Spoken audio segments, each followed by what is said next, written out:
Yan. Oo, tapos yung mga cuts ng tenga, may iba-ibang pangalan din yan. Yes, may mga show crop, bottle crop, pero fun lang naman. Anong tawag sa ganitong I would say this is show crop, but to be honest, wala akong nililabel sa kanilang. Gusto ko lang lagi is when I tell my vet to cut it, since anticipated ko na yung length, ay yung head size, ini-explain ko na lang na lalaki yung head niyan, huwag natin masyadong iksian. Baka kasi pagka masyadong maiksi, hindi ko type yung masyadong bottle crop or yung parang sobrang liit na. So yung pabagay lang. So kung hindi crane up, anong itsura ng tenga nila? Just like any other, merong mga rose, merong mga floppy, gano'n. So yan, Dok. Parang isang kaba na bigas. Pero hindi sila malakas kumain. Average nito, kung ang cup na pinag-uusapan natin, yung coffee cup lang, on the morning, it can eat 1.5, and then the evening, maximum 4. So ngayon, dahil meron akong yard na pinaglalaruan nila, I try to make them play every afternoon. So nako-consume nila yung energy nila, yung kanilang desire to play na nasa-satisfying na ngayon. So siguro nako-consume nila yung energy nila sa katawan nila. So they tend to eat good at night time. Because probably it's colder also. I don't maintain an air-conditioned kennel. So, all natural lang. So, pa naman sila. Sa ngayon naman, kagandahan, ngayong panahon na to, which is February, is very cold pa naman. Compared sa mga bullies na pinapalaki sa ibang bansa, na mga malalamig na countries like China or the US, dehado ba dito yung pagpapalaki ng bully compared sa mga colder countries? That's a very nice question, Doc. Kasi I have received that question several times. I would say no, because this is a prime example. Perino is this thick, this big, but it grew, parang nagsimula siya rito, parang 8 months. So kaya nating magpakapal, kaya nating mapalabas ang full potential kasi nasa genes na nila yung, Doc, eh. But I would say one major advantage ng mga colder climate is when it comes to coat. Kasi even if you go not too far, go to Baguio, which is 1.5 hours from here, you would notice their coats are almost perfect kahit mga askal nila. You go to the streets, yung mga askal nila sa Baguio, thick coats, talagang shiny. But pagdababa mo na dito sa atin, hirap na. So ngayon, I think my dog, the 3 dogs that you saw, they all have parang siguro fantastic coats pa, pero pagdating ng summer, medyo mako-compromise na yan. Yun yung observation ko. Yun lang yung lamang ng malalamig na lugar, countries, when it comes to pagpapalaki ng bully. Pero I don't see na parang, okay, pagka dinala mo na sa Pilipinas, hindi na lalaki or kakapal yan. Pag nasa genes na yan, nandun na yan. I believe you kasi kung ang dugo nito, their blood comes from the pit bull and the Amstaff, hindi masiselan sa init yun eh, yung mga dogs na yun. Kaya I'm not surprised na yung mga American Bullies are doing very well sa climate na meron tayo dito. And itong lugar mo kasi almost sea level to, no? So this is sea level, wala tayo sa Baguio, wala tayo sa highlands. And I'll piggyback on your statement kanina. Kasi talagang, kung konting history lang, no? Ang American Bully talaga, there are 2 major bloodlines, American Bullies. These are the Razor's Edge, which was founded by Dave Wilson, who is the founder of American Bully Kennel Club.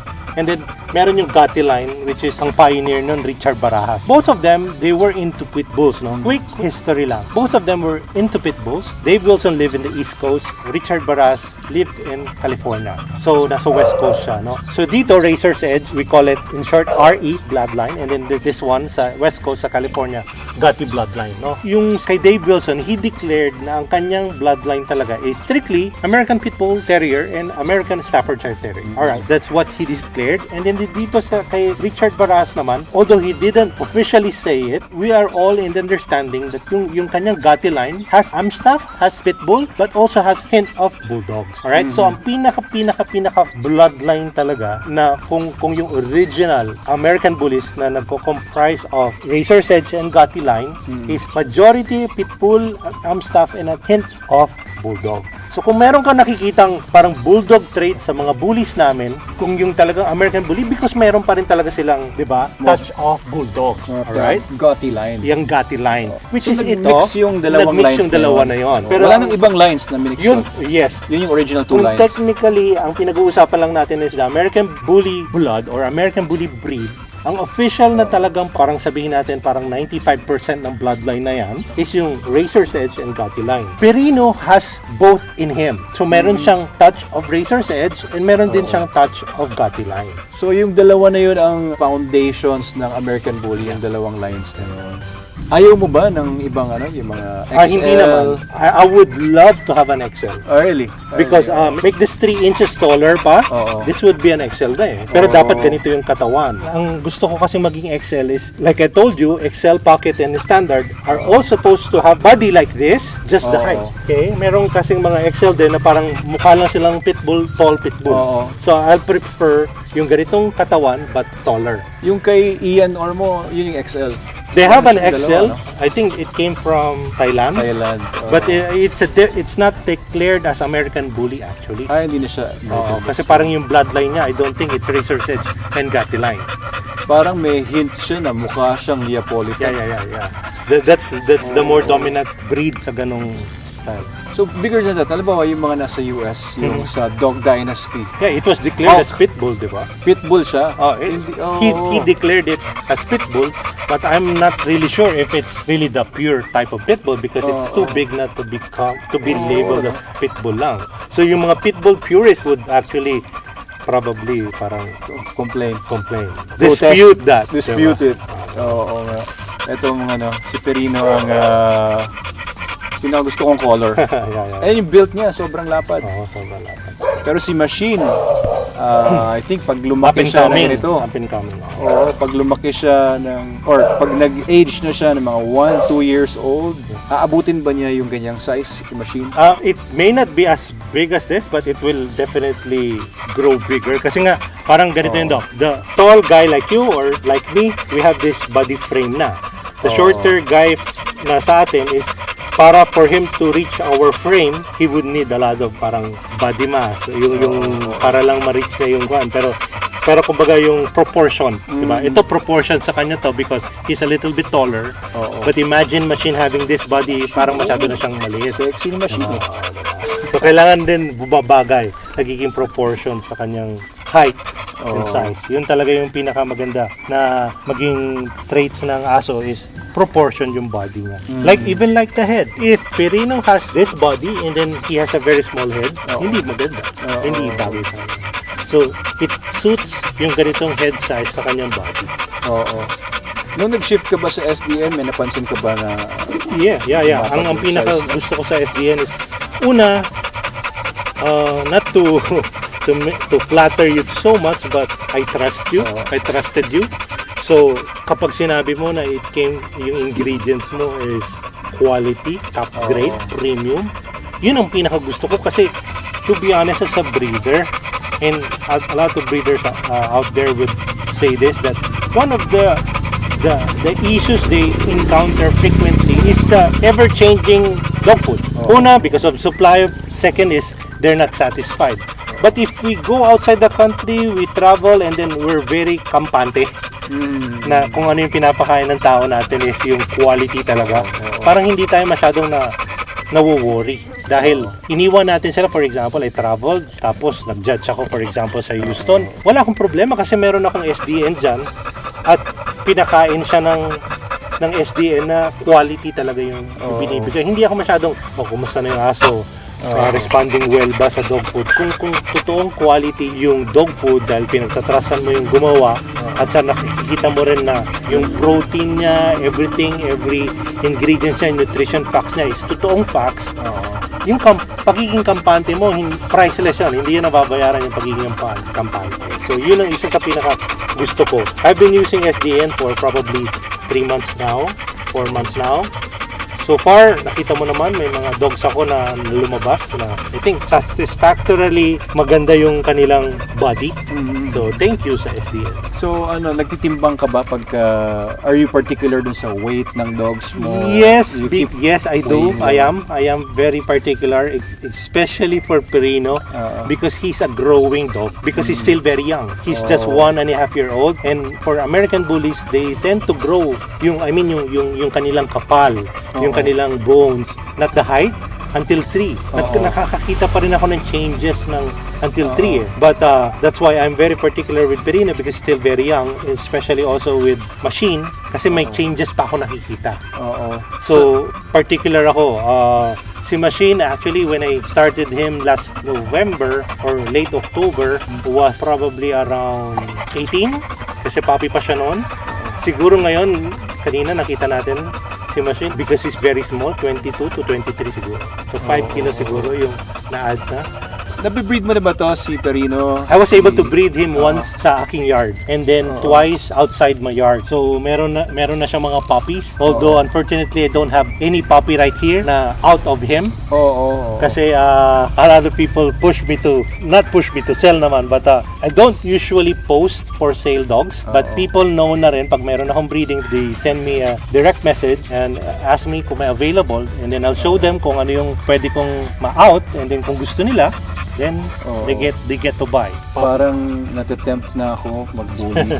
Yeah, especially kung ganitong mga aside from the 100% talaga, yung looks na to is napaka wow factor talaga, but their temperament. Wala man lang aggression towards our camera guy, towards you. And I brought out 3 dogs na wala man lang kayong introduction.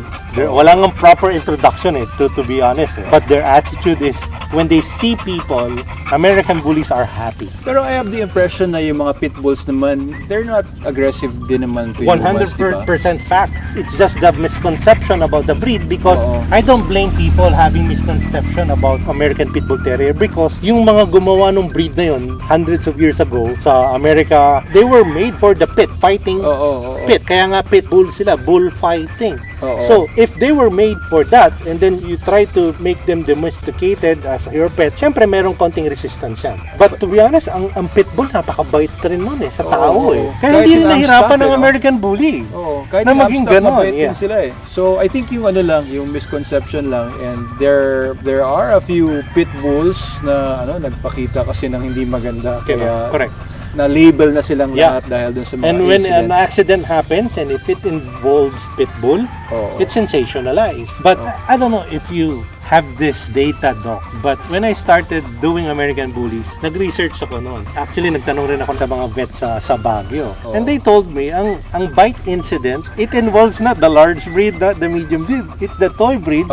Yun ang madalas ng bite incidents. Sabi ko, wow, that's parang revelation sa akin yan yung pang mga toy breeds tuloy. I'm not saying huwag kayong mag-alaga ng toy breeds because I tend to know why na rin marami ring bite incidents because there are more toy breeds. And then if you have them in your house, syempre marami ring chances. May mga accidents talaga. But nagulit lang ako na nagkaroon ng ganong data na parang mas marami pa silang bite incidents sa mga mas maliliit na. But I'm not saying na hindi maganda ang toy breeds because I do have toy breeds also. I do have small dogs, diba? So, ayan. So, halimbawa, na-breed mo ito, let's see, Perino. Magkano mo bebenta sa akin yung tuta? Ang market price, ang prevailing price, to be honest, the cheapest I would say you will have 25,000. And then 25,000 puppy. Yeah, puppy. Sa market, no? Market.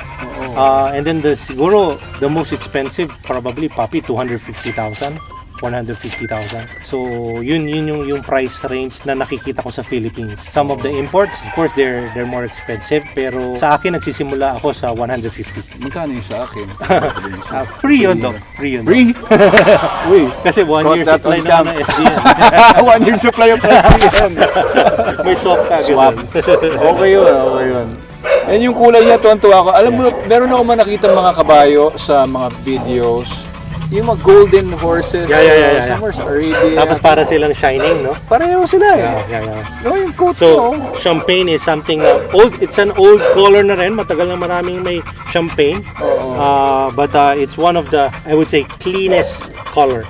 Especially pagka healthy yung coat, talagang magsha-shine yan. Parang elegante siya tignan Parang pag tinignan mo pa lang, parang we can put him golden in the sun and then makikita mo, ayan. Parang golden This is the color na parang wow. Kaya isa rin yun. And then, one thing I can share din also, Doc. Di ba sabi ko sa'yo, una, primarily yung looks nila, yung American Bully. Parang, wow, dun ka na tutukso. And then again, I told you about the temperament, which is one of the top priority natin, yung criteria talaga is dapat maganda ang temperament kasi we're family men, di ba? Another one is, ang kagandahan ng American Bullies, they share different color patterns. Okay, magbe-breed ako ngayon kay Perino. Pwede ko siyang i-breed sa another champagne, pero it can produce a blue one, a black one, a white one, a tricolor Blues one. are beautiful also, So, pati mga brindles. yeah. Meron ako nakikita mga parang yung brown tapos may white na. So it's something na parang merong konting variation and merong unpredictability. Hindi ka parang if you breed something na yun na kagad. Pero yun na, parang additional lang rin yun. Na parang nakaka-excite. Kasi hindi mo alam kung ano ilalabas na color eh. Diba? Parang pwede ka mag-collect. Yeah. Parang may collection So, ka ng iba-ibang champagne, colors. meron kang blue, meron kang white, may black, may brindle ka, may tricolor ka. Oh. Yeah. An example of tricolor is si Blur kanina. Meron siyang blue, meron siyang tan, meron siyang white. So, he's a blue tricolor. So, in my yard right now, this is the only non-American Bully breed. A French Bulldog named Gustavo from Baguio City, from Jolo, Hanis, and Jeff Dixon from Baguio. So, ako bull breed talaga yung hilig ko, no? So, makikita nyo pati yung French Bulldog ko, bully type. So, this is a 1-year-old French Bulldog. So, batang-bata pa rin to. So, ang tawag sa color na ganyan? I think Blue Sable. Blue Sable. Yeah, Blue Sable. Na parang ano rin siya, no? Parang kumikintab din siya na... Oo. Yan. And then again, siyempre, siya. Very active. Thank you to SDN. Powered by SDN. Tingnan natin. Tatakbo yan. Gustavo! Titignan natin yung ball drive yan. Oh no. Lumabas na. Ayan. Pero yan, tatalon-talon. Liksi, So this is a French Bulldog, not a rabbit. Oo. Bibong-bibong si Gustavo. Gustavo! If you notice, meron din siyang muscle. Gustavo. Anyway, you can do it. Gustavo! Social yung mga pangalan ng mga aso. Perino. Gustavo. Ang isa sa mga gusto kong mangyari, yung mga aso ko kailangan unique name. I don't want Ikaw nagpangalan. Oo, yung mga dogs ko pero parang Gustavo.